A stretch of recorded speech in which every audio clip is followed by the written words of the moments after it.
नमस्कार दोस्तों, स्वागत है आपका और आपके साथ मैं हूं आशी मातियाती।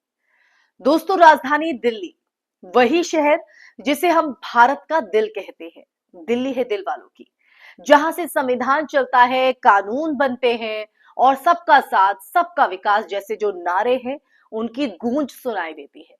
लेकिन सवाल यह है कि क्या इस दिल में अब धार्मिक आजादी के लिए जगह बची है? लाजपत नगर, लाजपत नगर में जो हुआ वो सिर्फ एक घटना नहीं बल्कि आज के भारत का आईना है। क्रिसमस के मौके पर सेंटा क्लॉज की टोपी पहने कुछ ईसाई महिलाएं, जिन पर आरोप लगाया गया कि वो धर्मांतरण कर रही हैं, और इसी शक के आधार पर, इसी शक के नाम पर उन्हें घेरा गया, अपमानित किया गया, जबरन वहां से भगा दिया गया। ये बदसलूकी, सोचिए, ये सब हो रहा है देश की राजधानी में खुले आम। जो दिल्ली दिल वालों की थी, वहां पर आप देखिए कि दिल और मानसिकता कितनी छोटी है। राजधानी दिल्ली की बात हो रही है, दिल्ली के लाजपत नगर की ये घटना कहीं ना कहीं उस मानसिकता को पर एक बड़ा सवाल खड़ा करती है, जो धर्म की आड़ में इस तरह से नफरत और समाज को बांटने का काम करते हैं। लेकिन ये मानसिकता आती कहां से है, ये बड़ा सवाल हो जाता है। दरअसल दोस्तों, ये जो घटना है तब और गंभीर हो जाती है जब इसमें बजरंग दल के कार्यकर्ताओं का नाम सामने आता है। तो देखिए, यहीं से असली कहानी शुरू होती है। सवाल ये नहीं कि कौन किस टोपी में था, सवाल ये है कि किस अधिकार से कोई भीड़ किसी महिला से पूछताछ करती है, उसका अपमान करती है और उसे सार्वजनिक जगह से हटने को मजबूर करती है। क्या अब भारत में संविधान की जगह शक ने ले ली है? क्या किसी का कपड़ा, टोपी या पहचान ये तय करेगी कि वो अपराधी है या नागरिक? कौन है ये बताने वाले? दोस्तों, संविधान की बात करें तो संविधान का अनुच्छेद 25 हर भारतीय को अपने धर्म को मानने, उसका प्रचार करने, उसे अपनाने की आजादी देता है। लेकिन जमीनी हकीकत आप देखिए, जमीनी हकीकत यह है कि आज धर्मांतरण शब्द को एक हथियार बना दिया गया है। बिना सबूत, बिना शिकायत, बिना एफआईआर, यहां ना कोई अदालत थी, ना कोई जांच एजेंसी, फिर भी फैसला सुना दिया गया। ये जो भीड़ तंत्र नहीं तो और क्या है दोस्तों? क्या है? अब जरा कल्पना कीजिए, अगर यही हरकत किसी मुसलमान ने किसी हिंदू कार्यक्रम में की होती। इमेजिन कीजिए क्या होता। गोदी मीडिया 2 दिन तक प्राइम टाइम डिबेट चलाता, हिंदू खतरे में है, हिंदू खतरे में है, ये चिल्लाता।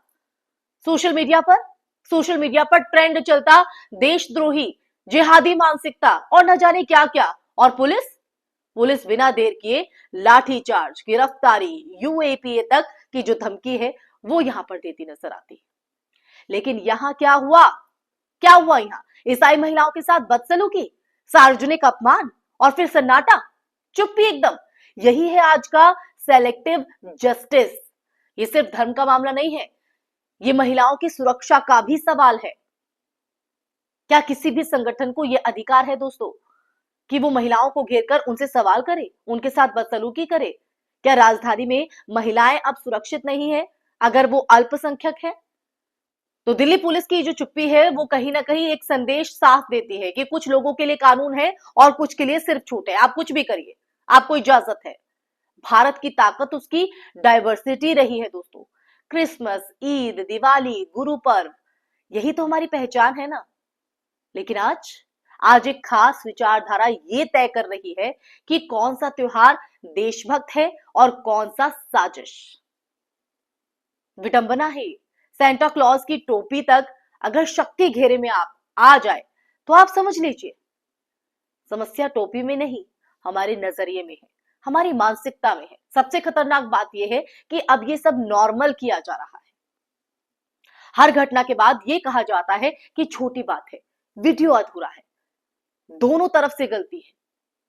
लेकिन याद रखिए दोस्तों, जब अन्याय रोज होने लगे और चुप रहे तो चुप्पी भी अपराध बन जाती है।